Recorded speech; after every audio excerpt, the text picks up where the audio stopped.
Panorama group, जो सोचता है वो करता है। आपके अपने सपनों का आशियाना।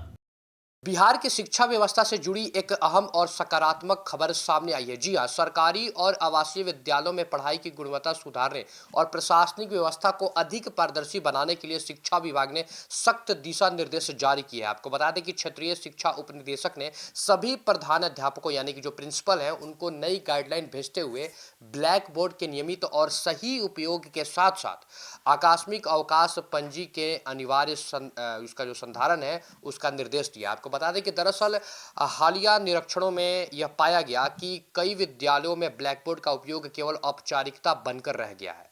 कहीं ब्लैक बोर्ड पर सिर्फ विषय लिखा जाता है तो कहीं कक्षा, तिथि या छात्रों की कुल संख्या और उपस्थिति का कोई उल्लेख नहीं होता। इससे ना सिर्फ शिक्षण व्यवस्था प्रभावित होती है, बल्कि यह भी स्पष्ट नहीं हो पाता है कि कक्षा में वास्तव में क्या पढ़ाया जा रहा है। इसी को ध्यान में रखते हुए नए निर्देशों में यह स्पष्ट किया गया है कि प्रत्येक कक्षा में ब्लैक बोर्ड के निर्धारित हिस्से में विषय, कक्षा, तिथि, कुल छात्र की संख्या और उपस्थित छात्रों की संख्या साफ साफ लिखना अनिवार्य होगा। जी हाँ, साथ ही यह भी सुनिश्चित किया जाएगा कि कक्षा में पढ़ाई उसी विषय के अनुरूप हो जो ब्लैक बोर्ड पर दर्ज है, अथवा दूसरा सब्जेक्ट का नाम नहीं आना चाहिए। शिक्षा उपनिदेशक ने यह भी निर्देश दिया है कि कक्षा में पाठ्य पुस्तकों और उत्तर पुस्तिकाओं उपलब्ध रहनी चाहिए ताकि छात्रों को पढ़ाई के दौरान किसी प्रकार की असुविधा ना हो। इससे न केवल पढ़ाई की गुणवत्ता बेहतर होगी,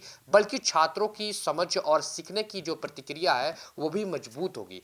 इन निर्देशों के पालन की जिम्मेदारी सीधे तौर पर विद्यालय के प्रधानाध्यापक पर होगी।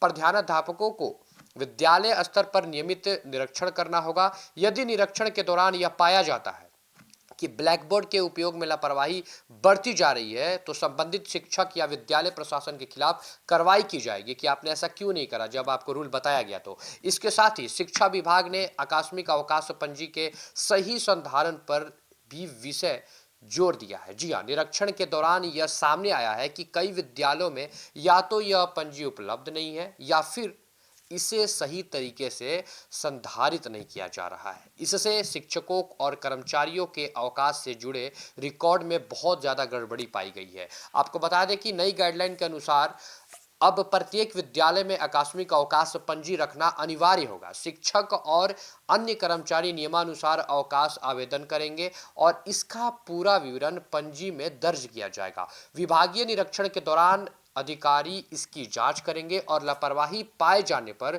उन पर सख्त कार्रवाई की जाएगी। शिक्षा विभाग का मानना है कि इन कदमों से विद्यालय में अनुशासन, जवाबदेही और पारदर्शी बनी रहेगी। खासकर ग्रामीण और संसाधन विहीन क्षेत्रों में विद्यालयों में यह व्यवस्था शिक्षा की गुणवत्ता सुधारने में अहम भूमिका निभाएगा। देखिए, कुल मिलाकर अगर देखा जाए तो शिक्षा उपनिदेशक का ये संदेश साफ है कि नियमों के पालन से ही शिक्षा व्यवस्था मजबूत होगी। ब्लैक बोर्ड का प्रभावी उपयोग और आकस्मिक अवकाश पंजी का सही संधारण छोटे कदम जरूर है, लेकिन इनके असर से बिहार के विद्यालयों में पढ़ाई और प्रशासन दोनों को नई दिशा मिल सकती है। खैर, आपकी क्या राय है इस पूरे वीडियो को लेकर? कमेंट में अपनी राय हमारे साथ जरूर साझा करें और देखते रहें सिटी पोस्ट लाइव। धन्यवाद।